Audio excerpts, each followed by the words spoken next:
Anarchy, civil war, rebellions, assassinations. England during the 12th century was not your average time period. Now, to be fair, calling this period the Anarchy is perhaps a little bit of an exaggeration.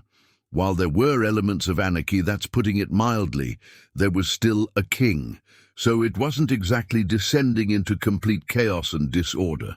But following the death of Henry the Faun in 1135 and the king who took the throne, King Stephen, the conflict ended in 1153 with the Treaty of Wallingford, which secured for Matilda's son, Henry II, the throne as Henry II. And while the civil war was eventually settled, with the sons of Henry the Faun inheriting the throne, it was far from straightforward. In fact, things got pretty wild. And so let's get into it with episode 4, the Anarchy. Following Henry I's death, his powerful brother, the aging and childless King David of Scotland, attempted to take advantage of the situation by claiming the English throne. Now, when Henry II had died, he left behind no clear heir. He had a daughter, Matilda, but she was considered ineligible to rule because of her gender. However, upon his death, she was given control of the English royal estate and was encouraged to marry a powerful noble in order to secure her future.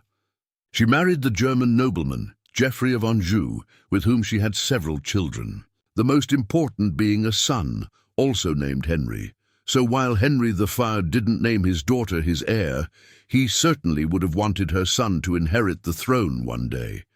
When King David heard about this arrangement, he thought it was his chance to claim the English throne for himself. Following his accession to the throne, he had taken the English earldom of Huntingdon from the previous holder and given it to his nephew, Prince Henry, with the title of Earl of Chester. So when David now heard that Henry I had left his young grandson Henry as his heir, he decided to go all in.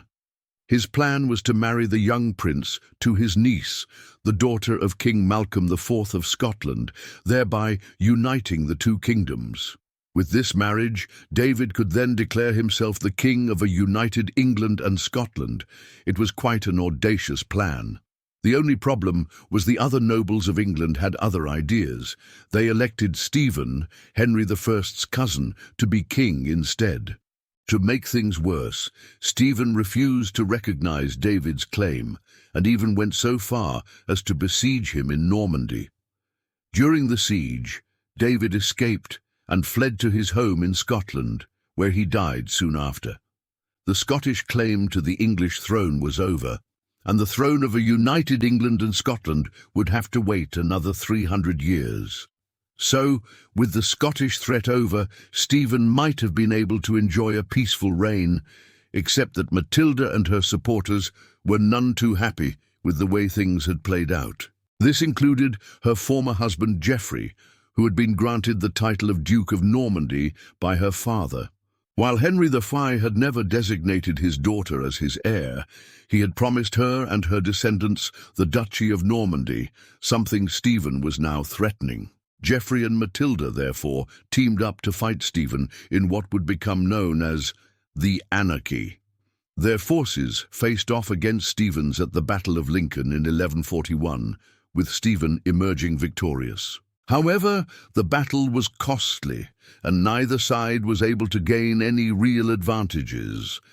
Despite the stalemate, Stephen was captured and imprisoned by the Empress, but he would only remain locked up for 3 years. In 1145, Matilda's son, Henry, was sent to France to receive military training from his grandfather Geoffrey, and while he was gone, Stephen was released and returned to the throne. Now, this wouldn't be the last time that Stephen would be captured, and it was all because of a man named Ranulph de Gernon, the Earl of Chester. You see, Ranulph was the brother of the former Countess of Huntingdon, who had been given the earldom by Henry VI. As we saw earlier, Henry the Faun had actually given the earldom to his nephew, Prince Henry, when he became king, presumably with the idea that if Stephen didn't work out, then Henry would return to England and take over. That never happened, though, because Prince Henry spent most of his life fighting with his father against Stephen. But while the young Henry may not have cared, his counsellor Ranulph did. And so he rebelled against King Stephen, seizing control of Chester and forcing the king to flee. Ranulph was so successful that King Stephen had to escape to Normandy for protection, where he remained for 5 years.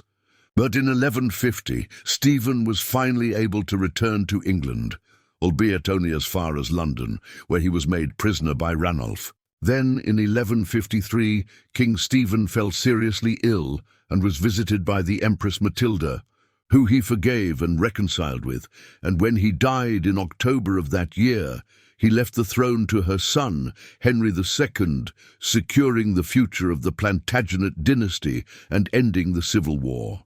Now, that might seem like a pretty clean ending to the conflict, but it really wasn't. See, Ranulph still held Stephen's wife, Queen Matilda, as well as his son Eustace captive, and so the new king, Henry II, had to deal with that. Henry marched on London to confront Ranulph, but failed to capture the city, and so he returned to Normandy to regroup. When he came back, though, Ranulph had fled.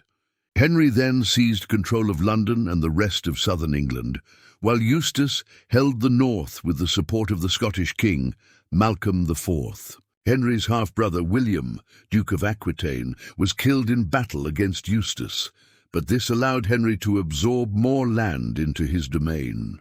The following year, Henry led an invasion of northern England, defeating Eustace and forcing him to flee to Normandy. Henry then turned around and invaded Normandy, where he forced both Ranulph and Eustace to submit to him. Henry had now emerged victorious and had proven himself to be a capable military leader. Now, with the throne secure and his enemies defeated, Henry could turn his attention to consolidating his power and reforming the kingdom. One of his first acts was to release his father's former prisoners, including King David's widow and Stephen's Queen Matilda, who both became powerful figures at court. Henry also attempted to bring about a reconciliation with Louis VII of France, who had previously supported Henry's claim to the throne, but relations soon deteriorated, and Louis would later come to regret his decision to support the English king. In 1154, Henry set out to conquer Ireland, where he had claimed the throne as Lord of the Two Islands. While Henry's reign is remembered as a golden age in English history, there was still plenty of conflict to go around. For example, while the war with Louis would eventually be settled, Louis's brother, the future King Philip II of France, would lead a force into England in 1157 in an attempt to help restore Stephen to the throne. Louis would end up withdrawing, but not before burning and pillaging across southern England. And that same year, Henry had to put down a rebellion in Ireland. Despite these setbacks, Henry continued to build his power base, conquering Wales and expanding his lands in France.